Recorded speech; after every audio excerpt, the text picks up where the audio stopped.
I've got Inderjeetsingh Bhatia, Associate Director, Macquarie Capital Securities, with us on a phone line. Inderjeet, thank you for your time. Good morning. Prashant here. Simple question. Should Crompton Consumer get Havells' P multiple? They're pretty similar in revenues, etc. Maybe Crompton is even slightly higher. Profitable. So should it come closer to where Havells is trading? I think over a period of time, it should come closer to Havells multiples.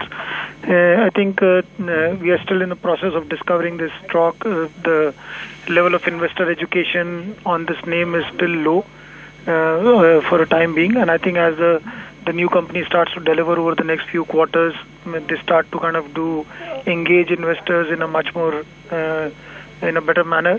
I think the multiples will start to shrink because 2-3 things have happened. One is there's for certain things which are kind of ignored at this point of time. If I look at last 5 years top line growth, there's actually no difference between Havells top line growth and Crompton Consumer's top line growth, which means that the brand strength of Crompton is extremely good and as good as Havells is. Second is if I look at on the ground, Crompton is actually a much older brand. It's been around for 30-40 years now. It's just that under the previous management, they paid less attention to the consumer business and talked less about that. I think we expect that to correct under the new professional management, which has kind of background in FMCG in a much more stronger manner. So I think as these things will fall into place, we believe the valuations will start to kind of get better for Crompton Consumer. Are return ratios also pretty similar for both? I mean, between both, if you compare? Fairly similar. Actually, Crompton would have slightly better return ratios for because of the fact that they follow a very asset-light model compared to Havells, which has a relatively an asset-heavy model. Because I think the philosophies are different. Crompton Consumer believes much more in outsourcing on the sourcing side, while Havells believes in having a much tighter control on their own sourcing. So they do a lot of manufacturing in-house. Right. And there is, I mean, that different strategy doesn't have too much difference in terms of the end result, in terms of financials, sustainable financials, in your opinion, right? Yeah. Both are all right. Absolutely. So I think it will just be at different points in cycle, both will have slight differences. But I think over longer term, everything will equalize. Right now, I mean, it's come to the market. You know, there's a lot of interest in consumer names, any which way. Why isn't there's sort of, you know, a lot of frenzy about trying to find out more? What is different? Is there an opportunity, or are there legacy issues here as far as Crompton Consumer goes? I don't think there are legacy issues here, but. Obviously, if you look at, I think we're seeing the stock at say 135, which is shown to be up 5% now. Honestly, nobody knows what was the right base price. Market is still discovering that. And obviously, the older shareholders have already got Crompton Consumer. The newer shareholders are looking at what is the right price to get into this name. And the company is yet to announce their Q4 numbers.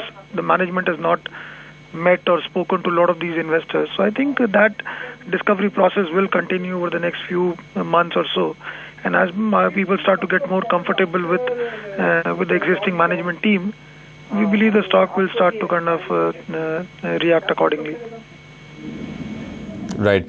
There is a open offer, etc. as well now, Inderjeet? Yeah, the open offer has already been announced, but to me that's an immaterial thing. The open offer is for the 26% stake at 104 rupees per share, but I think that's a mere formality. So nobody would want to tender at that price. So nothing changes with that open offer. What is the shareholding now? Who are the biggest shareholders?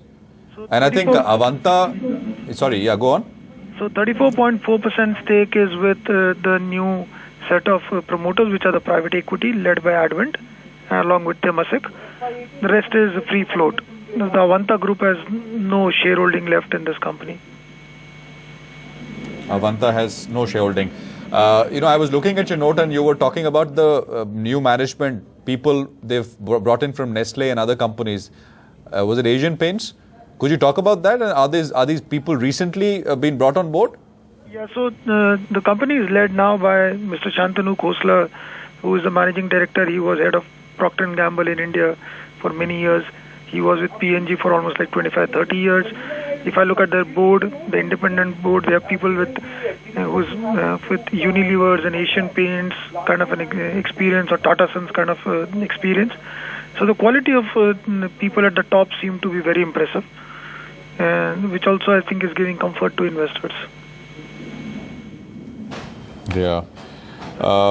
Okay, fair enough. Is there institutional interest in Inderjeet? I'm sure you've been speaking with clients. I think that there is a lot of interest in the stock from the institutions, but I think given that today is the first day, obviously everybody is trying to gauge what is the right price to kind of get in. But there is indeed a lot of institutional interest in this name. Yeah.